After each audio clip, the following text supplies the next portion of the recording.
Welcome to our channel. Today we how to authorize setting up hardware keys for AWS login, detailed guide step by step clearly. To begin, ensure you have your hardware key ready for setup. Log into your AWS Management Console using your administrator account.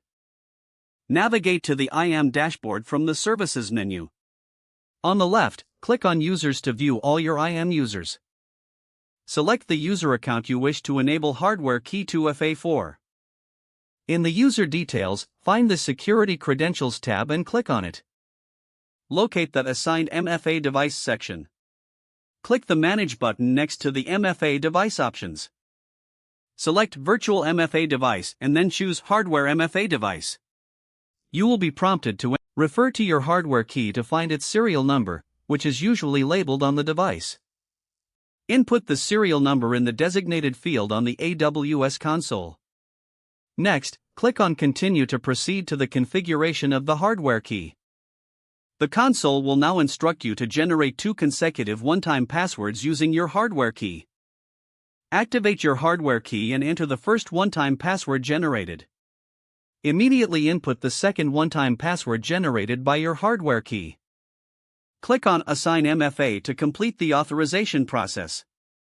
You will see a confirmation message indicating the successful addition of the hardware key.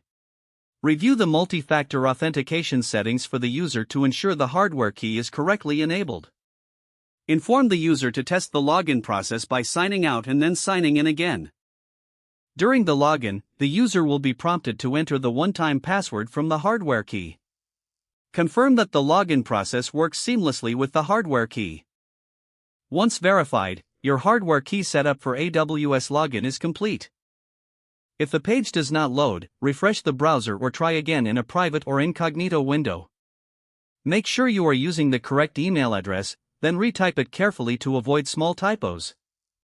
If your password is not accepted, use the reset option and create a new strong password you can remember. Check your spam folder for verification or security emails, then complete any requested confirmation steps. Enable two-factor authentication if available to improve account security and reduce unauthorized access risk. After signing in, review your profile details so your contact information and settings are accurate and current. Don't forget to like this video and subscribe to our channel for more step-by-step tech guides.